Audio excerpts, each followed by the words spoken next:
اللهم صل على سيدنا محمد وعلى آل سيدنا محمد وصحبه بارك وسلم صلاة وسلام عليك يا سيدي حبيبي يا رسول الله صلى الله تعالى عليه وسلم.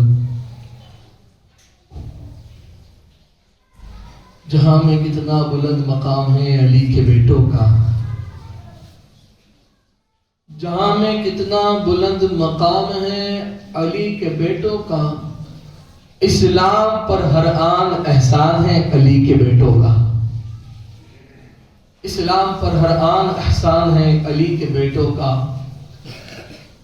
اور حضرت علی سے لے کر امام مہدی تک، بولے سبحان اللہ. حضرت حسن سے لے کر امام مہدی تک کتنا پاک ہے، بولو نا. حضرت حسن سے لے کر امام مہدی تک کتنا اعلیٰ اور پاک ہے شجرہ علی کے بیٹوں کا. کتنا اعلیٰ اور پاک ہے شجرہ علی کے بیٹوں کا. بہت سارے اشعار ہیں، لیکن پھر کبھی وقت ملے گا تو انشاءاللہ طویل گفتگو میں ہوگے. آج مختصر وقت ہے، جمعہ میں مختصر وقت ہوتا ہے تو ہم یہ سمجھتے اور میں یہ سوچتا ہوں کہ منبر پر جن لوگوں کا حق ہے انہی کا ذکر کر کر حق ادا کر لیا جائے. نمک حلالی کی جائے، نمک حرامی نہ کی جائے. اور الحمدللہ ہم جب جن اہل بیت اطہار کا، ائمہ اہل بیت کا، صوفیاء کا، اولیاء کا دن ہوتا ہے تو کوشش یہ ہوتی ہے کہ انہی کا ذکر کیا جائے. ابھی قبل ایک جمعہ سے پہلے سرکار غریب نواز کی چھٹی شریف قریب تھی تو ان کا ذکر کیا تھا. وہ بھی حسینی لالے، بولو نا سبحان. ہاں، پھر گزشتہ جمعہ میں ان کے دادا، سیدوں کے دادا سیدنا مولا علی کا یوم ولادت تھا. تو آج ہم ان کا ذکر کریں گے جو علی کے پرپوتوں میں شامل ہیں. آج ہم ان کا ذکر کریں گے کیونکہ آنے والے 22 رجب قریب ہے اور اس دن امام جعفر صادق علیہ السلام کا دن ہے. ہم ان کے نام کی نیازیں کرتے ہیں. اور ایسے اگر پکڑ لو بہکانے والوں کی تاریخ، تب بھی آج 15 تاریخیں بھی گزری ہے امام جعفر صادق کی. ہاں خیر، وہ سیدنا امام جعفر صادق علیہ السلام کے جن کا دن قریب ہے، جن کی ہر سال اہل سنت والجماعت، سچے سنی، سچے عاشق اہل بیت 22 تاریخ کو ہی ان کے نام کی نیاز کرتے ہیں. اور انشاءاللہ یہ ہمارے بزرگ کرتے تھے، ہم کرتے ہیں. انشاءاللہ ہماری آنے والی نسلیں تا قیامت تک کرتی رہے گی اور 22 رجب کو ہی کرے گی انشاءاللہ. وہ سیدنا امام جعفر صادق کی ذات ہے کہ جو ائمہ اہل بیت میں چھٹے امام ہیں.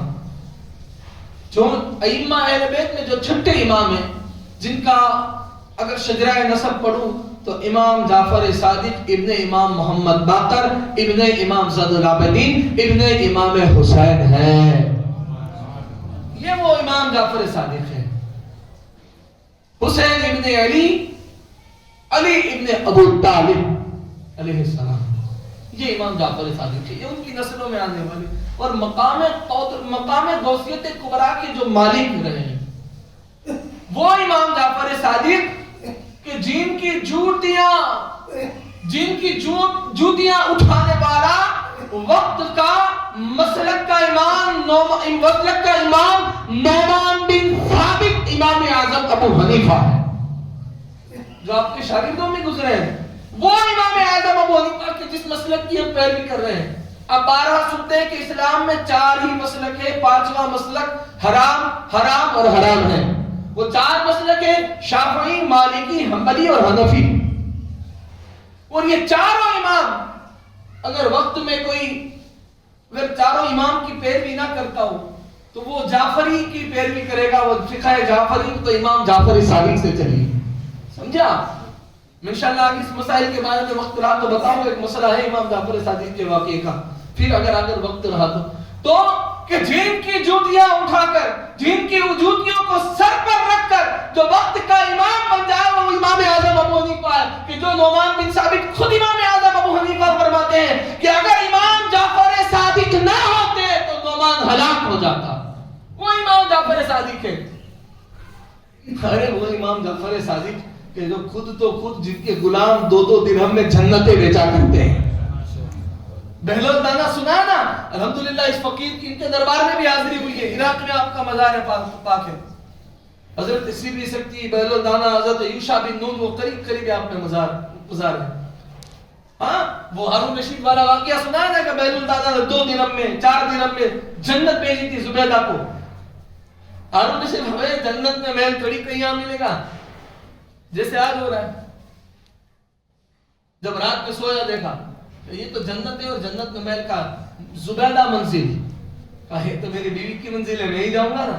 فرشتوں نے روکا, چل کہا یہ تو میری بیوی کا وہ دنیا میں, یہاں تو کسی کو نہیں جانے ملے گا. یہ زبیدہ کا محل ہے جو اس نے بہلول دانا سے خریدا. دوسرے دن خریدنے گیا اتنا. اب دیکھنے کے بعد تو وہ بہلول دانا جو مجذوب رہے ہیں زندگی پر, صرف ایک امام جعفر صادق علیہ السلام نے جیم لکھ کر دیا تھا, سمجھ گئے پوری زندگی عشق اہل بیت میں. لوگ کہتے ہیں نا, کیا یار تم علی علی کرتے ہو, ان کا ذکر جب دیکھو تب لگا رکھتے ہو. میں کہتا ہوں نادا, یہ وہ ذکر ہے کہ جن کا ذکر آج تو فاتح صرف مولوی اور ملے نہیں, بلکہ یہ وہ ذکر ہے کہ جن کا ذکر خدا قرآن پاک میں کرتا ہے. ہاں, یہ سمجھ لینا, آپ دلیل دے رہا ہوں, کسی اور سے نہیں پڑھ رہا ہوں. اگر کسی مولوی کی روایت پڑھوں گا تو شک کرو گے, میری روایت پڑھوں گا تو شک کرو گے, تو اس میں کوئی شک نہیں ہوگا, تمہارا شک بھی صحیح ہوگا. یہ کون سی بڑی بات ہے باپو کر رہے تو کیا ہے اس میں. لیکن میں کہہ رہا ہوں کہ جن کا بیان, جن کا ذکر خود اللہ قرآن پاک میں پڑھ رہا ہے, جو میں نے خطبے کے بعد آیت پڑھی, اللہ رب العزت کلام میں فرماتا ہے قل لا اسألکم علیہ اجرا الا المودۃ فی القربى. آپ بتاؤ قرآن نازل کس نے کیا؟ بولو نا, قرآن کس نے نازل کیا؟ اللہ نے حضور پر نازل کیا.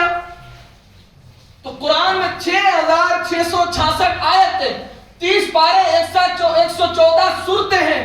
وہ سارے کا سارا اللہ نے بھیجا ہے, ڈائریکٹ رب نے بھیجا اپنے حبیب پر. اور یہ قل لا اسألکم علیہ اجرا الا المودۃ فی القربى, جس کا معنی مطلب مفہوم یہ ہے کہ حبیب تم فرما دو میرے صدقے میں تمہیں سب کچھ ملا, اس کا بدلہ قیمت اجرت نہیں چاہتا ہوں. اللہ کہتا ہے کہ اس کے بدلے میں صرف الا المودۃ فی القربى. حضور سے کہلوا رہا کہ حضور تم کہہ دو کہ ان کے بدلے میں صرف اور صرف میری اہل بیت سے محبت کرو. بتاؤ یہ ذکر کس نے کیا؟ بولو نا, اللہ نے. ارے کہیں فرمایا انما یرید اللہ لیذھب عنکم الرجس اہل البیت ویطہرکم تطہیرا. نبی کے گھر والوں اللہ یہی تو چاہتا ہے کہ تم سے ہر آلودگی کو, ناپاکی کو, پلیدگی کو دور کر دے اور خوب ستھرا کر دے, پاک تطہیر. یہ کون کر رہا ہے؟ اللہ. بے شمار مقامات پر اللہ رب العزت ذکر کر رہا ہے کس کا؟ حضور کی اہل بیت کا. تو ہم وہ ذکر کیوں نہ کریں کہ جو ذکر خدا خود کر رہا ہے. تو وہ امام, وہ بہلول دانا کو اجازت, جنت کو, محل کو بیچنے کی اجازت ملی تھی امام جعفر صادق سے, کہ جن کے غلام جنت بیچ رہے ہیں ان کے آقا کو امام جعفر صادق کہتے ہیں. وہی امام جعفر صادق ہے. میں روایت پہلے یہ پڑھ دوں ورنہ یہ رہ جائے گی تو شک و شبہ رہ جائے گا کہ 22 تاریخ کو ہی امام جعفر صادق کی کنڈے کی نیاز کیوں. تو سنو, امام جعفر صادق کو جو مقام غوثیت کبریٰ, کہ جس دروازے کو, ایک مقام غوثیت کبریٰ کے دروازے کو اللہ نے کھولا تھا, سیدہ, طیبہ, طاہرہ, عابدہ, زاہدہ, زکیہ, عتیقہ, سیدہ ماں فاطمہ الزہرا سلام اللہ علیہا سے یہ دروازہ کھلا کہ جو سب سے پہلے مقام غوثیت کبریٰ کی مالک رہی ہے.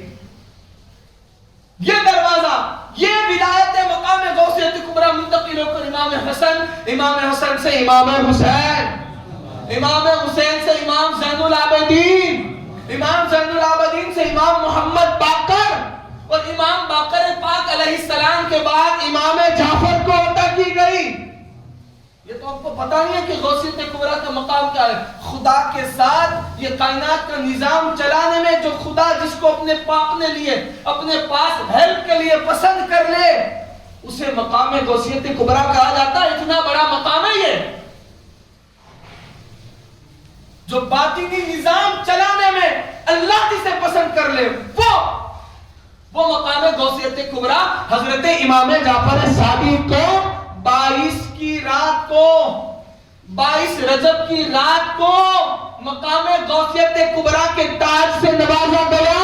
جب امام جعفر صادق علیہ السلام کو 22 رجب کی رات میں یہ مقام کی بشارت دی گئی، امام مبارک ہو تمہارے دادا کی جو وراثت یعنی مقام غوثیت کبریٰ تھا آج تمہیں عطا کیا جا رہا ہے. جب امام جعفر صادق کو یہ مقام 22ویں رات کو ملا، امام جعفر صادق صبح میں اٹھے، تاریخ کی کتابیں آپ اٹھا کر پڑھ لیں. امام جعفر صادق کی یہ جب صبح اٹھے، آپ نے کچھ چاول لیے، اس میں دودھ ڈالا، اسے میٹھا کیا اور پھر لوگوں میں تقسیم کر دیا، جسے ہم اپنی زبان میں کھیر کہتے ہیں. ابھی امام جعفر صادق نے کس تاریخ کو کیا؟ بولو نا، 22 کو. تو بھائی پھر ہم 15 کو 16 کو 17 کو کیوں کریں؟ تمہارے باپ کا فاتحہ آتا ہے سال میں، تب بھی تم کہتے ہو نہیں باپو 6 تاریخ ہے ہمارا درود کھانی رکھنی سے کہ قرآن کا نہیں 5 حل ہے تو باپو 6 تھے تو ہارون ہے. جب تم کو تیرے باپ کے فاتحہ کرنے میں کہ جس سے اس کو فائدہ ملنے والا ہے، اس کو ثواب ملنے والا ہے، تب تجھے وہی تاریخ اچھی لگتی ہے، تو ہم غلام امام کی 22 تاریخ کو کیوں نہ کریں کہ جس میں ان کو نہیں ان کے صدقے میں ہم کو فائدہ ملتا ہے. تاریخ اٹھا کر دیکھ لو، بے شمار ایسے واقعات ہیں کہ امام جعفر صادق کی نظر و نیاز لوگوں نے منتوں سے کی ہے کہ اس سال نیت کی ہے تو آتے سال میرے امام نے اسے نواز دیا. ایسے بے شمار واقعات، ابھی وقت نہیں بننا میں بل کہتا. خیر، یہ امام جعفر صادق ہے. 22 رجب کو، آج 18 ہے نا، سنیچر 19، اتوار 20، پیر کو 21 اور منگل کو 22. اپنی اپنی استطاعت کے مطابق. اگر کنڈے نہیں بھر سکتے ہو، زیادہ نیت نہیں کر سکتے تو میں کہتا ہوں کہ اگر ہو سکے تو کم سے کم 1 پیالہ بھی یا 1 پوری رکھ کر 1 پیالہ دودھ اسی بنا کر چاول ڈال کر امام کی نیاز ضرور کریں اور کچھ نہ کچھ نیت سے کریں. اگر نیت پوری نہ ہو تو میرا گال اور تمہارا چپل، یہ میں دعوے سے کہہ رہا ہوں، یہ عشق رکھتا ہوں ان سے، لیکن عقیدہ ہونا چاہیے. پھر عقیدے میں تبدیلیت ہو یقین میں تو پھر نہیں. بابا میاں باپو کے ہاتھ جو اور شفیع باپو سے تکلیف ہو تو نہیں چلتا. یہ ایک میں مثال دے رہا ہوں اسے، سمجھے آپ؟ یقین ہونا ضروری ہے ان نسلوں سے. خیر، امام جعفر صادق علیہ السلام وہ ذات ہے کہ میں نے کہا جنت کے مالک بھی ہیں، آپ جنتوں کو بیچنے والے ہیں. ایک بار امام جعفر صادق علیہ السلام کا ایک پڑوسی تھا اور اس کو مکان بیچنا تھا، تو امام جعفر صادق علیہ السلام کی بارگاہ میں آیا، آ کر عرض کرنے لگا، امام کہہ دو نا سبحان اللہ، مجھے یہ مکان بیچنا. کہا کتنے میں؟ کہا اتنے میں. امام جعفر صادق علیہ السلام نے فرمایا، بھائی اتنی رقم تو میرے پاس نہیں ہے، میں یہ نہیں خرید سکتا ہوں، اتنی رقم تو نہیں ہے، لیکن اگر تو کہے تو تو یہ مجھے محل دے، یہ مکان مجھے دے دے، میرے نانا قاسم میں جنت ہے، میں تجھے جنت میں محل دیتا ہوں. عقیدہ ایسا ہونا چاہیے. اور وہ بھی بڑا ماننے والا تھا، امام سے عقیدت رکھنے والا تھا، محبت رکھنے والا تھا، خلوص اور یقین رکھنے والا تھا امام جعفر صادق پر. کہا ٹھیک ہے، اگر یہ مکان لے کر تم مجھے جنت میں دے دیتے ہو تو پھر اس سے بہتر بات کیا ہوگی؟ اچھی بات ہے. نوٹری کرانے کے لیے گئے، رجسٹری کروائی گئی، لکھا گیا کہ یہ مکان میں سیدنا امام جعفر صادق ابن امام محمد باقر علیہ السلام کو دیتا ہوں. اور اسی رجسٹری میں لکھا گیا نیچے اور ایک روایت کے مطابق پیچھے کہ اس کے بدلے میں مجھے یہ قیمت میں ان کو یہ مکان دنیا میں دیتا ہوں اور یہ مجھے جنت میں مکان دے رہے ہیں. میں دنیا میں یہ مکان سونپ رہا ہوں، یہ مجھے جنت میں مال عطا کر رہے ہیں. وہ سودا ہو گیا، جو زندہ تھا اور جو پڑوسی تھا اس کے ساتھ. اور اس کے بعد سیدنا امام جعفر صادق علیہ السلام حج کے لیے چلے گئے. اللہ کی قدرت دیکھیں، امام حج کے لیے گئے اور یہاں پر جس کے ساتھ سودا ہوا تھا اس کا انتقال ہوا، وہ دنیا سے رخصت ہو گیا، مر گیا، اس کو قبر کے حوالے کر دیا گیا. جب امام جعفر صادق علیہ السلام حج کرنے کے بعد آئے، اس مکان پر پہنچے تو اس کے بیٹوں کی نیت بدل گئی. یہ کیسے ہو سکتا ہے؟ کہا کہ یہ تو میرے باپ کا مکان ہے، آپ ہمیں دے دیں، ایسے نہیں ہوتا ہے. کہا کہ بھائی ہمارا تمہارا سودا نہیں تھا، ہمارا سودا تمہارے باپ سے ہوا تھا. کہا کہ اس کے بدلے میں تم نے کیا دیا؟ کہا اس کے بدلے میں نے اسے جنت میں محل دیا. کہا وہ تم نے چیز بھی دی تو وہ کہ جس کی میدان حشر میں فیصلہ ہونے والا ہے، جس کا حشر میں فیصلہ ہوگا. یہاں کیا ہوگا اس کے لیے؟ کہا اس کا کیا پتا ہے؟ امام جعفر صادق علیہ السلام نے فرمایا کہ تجھے پتا کرنا ہے؟ کہا وہ تو مر گئے، جا تو اپنے باپ سے پوچھ۔ امام نے کہا جا اپنے باپ سے پوچھ۔ کہا کہ ماں اسے کیسے پوچھنے لگا؟ کہا جا تو صحیح۔ جب اس کے وہ بیٹے اپنے باپ کی قبر پر پہنچے اور جب قبر پر جا کر دیکھا کہ اس کا باپ جب انتقال ہو گیا تو یہ جو دستاویز تھا نا اس نے امام سے لکھوا کر لیا تھا، اس نے وصیت کی تھی کہ یہ میرے سینے پر رکھ دینا، میرے سینے پر رکھ دینا، رجسٹری والا دستاویز تھا کہ مجھے امام نے جنت میں محل دیا ہے، سینے پر رکھ دینا۔ امام جعفر صادق کہتے ہیں کہ جا اور اس کی قبر پر جا کر پوچھ تو صحیح۔ جب اس کے بیٹے حضرت امام جعفر صادق کے فرمان پر اپنے باپ کی قبر پر آئے تو دیکھا کہ قبر کے اوپر ایک رجسٹر والا کاغذ پڑا ہوا تھا، رجسٹری والا کاغذ پڑا ہوا تھا اور اس میں لکھا تھا کہ امام جعفر صادق علیہ السلام کو میں نے دنیا میں یہ ایک مکان دیا ہے اور اس کے بدلے میں انہوں نے مجھے جنت میں محل عطا کیا ہے۔ اور میرے بیٹوں جان لو نیچے دوسرا لکھا ہوا یہ تھا جس میں لکھنے کے ساتھ اس مرنے والے یعنی اس بیٹوں کے باپ کے دستخط صحیح بھی موجود تھی، لکھا تھا امام نے دنیا میں مجھے جو جنت میں محل دینے کا وعدہ کیا تھا میرے مرنے کے بعد فوراً اللہ نے امام کے اس دستاویز کے بدلے میں مجھے جنت میں وہ محل عطا فرما دیا۔ سبحان اللہ، امام نے مجھے وہاں وعدہ کیا تھا، مرنے کے بعد فوراً قبر ہی میں اللہ نے مجھے وہ دستاویز کے مطابق جنت میں وہ محل عطا کر دیا ہے جس کا میں لکھ کر نیچے اپنی سائن کر کر دیتا ہوں۔ بیٹے آئے دیکھا کہ ہاں تو یہ ذات امام جعفر صادق کی ذات ہے۔ ان کی جوتیوں کو بیل الدانا نے اٹھایا ہے، ان کی جوتیوں کو امام اعظم ابو حنیفہ نے اٹھایا ہے، ہمارے ہاں جوتیوں کو اٹھانا تکلیف شرمی کی بات ہے۔ مفسرین تو یہ کہتے ہیں بزرگ کا یہ طریقہ رہا ہے کہ عام لوگوں کے یہاں سر جھکانے سے بہتر ہے کہ سیدوں کی جوتیاں اٹھا لو، جو ان کی جوتیوں کو سر پر اٹھا لیتا ہے خدا ان کے سر پر عزتوں کے تاج رکھ دیا کرتا ہے۔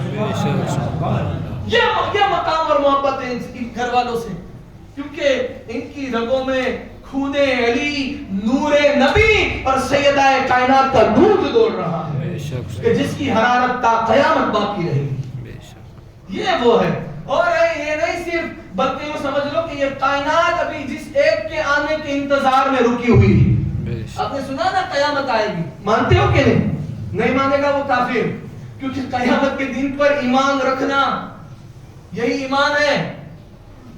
کہتے ہو نا ایمان مفصل، ایمان لایا میں وہ ملائکتی فرشتوں پر، وہ کتبی اللہ کی کتابوں پر، وہ رسولی اللہ کے رسولوں پر، والیوم الاخری اور آخرت پر کہ ہمیں مرنے کے بعد پھر زندہ ہونا ہے، والیوم الاخر والقدر خیرہ و شرہ، اور اس بات پر کہ ہر اچھائی اور برائی اللہ کی طرف سے، والباسی بعد الموت، مرنے کے بعد ہم دوبارہ زندہ کیے جائیں۔ ان چیزوں پر جو ایمان رکھے وہی مومن، جس کو اس میں سے ایک پر بھی شک ہو وہ کافر۔ تو یہ قیامت کا جو نظام ابھی اٹکا ہوا ہے نا، جو یہ پوری دنیا وہ مہدی کے انتظار میں اٹکی ہے، جو حسن کا لال باقی ہے، جس نے قیامت کو روکے رکھا ہے، یہ وہ گھر والے ہیں۔ خیر اللہ رب العزت امام جعفر صادق کے صدقے و توسل سے ہمیں جو ہے اللہ دونوں جہان کی نعمتیں، رحمتیں، برکتیں اور رفعتیں عطا فرمائے، اور ان کے صدقے میں اللہ رب العزت ہمارے ایمان کو سلامت رکھے، ہمیں عشق نبی اور آل نبی میں زندگی، عشق نبی اور عشق آل نبی میں موت نصیب فرمائے۔ وما علینا الا البلاغ۔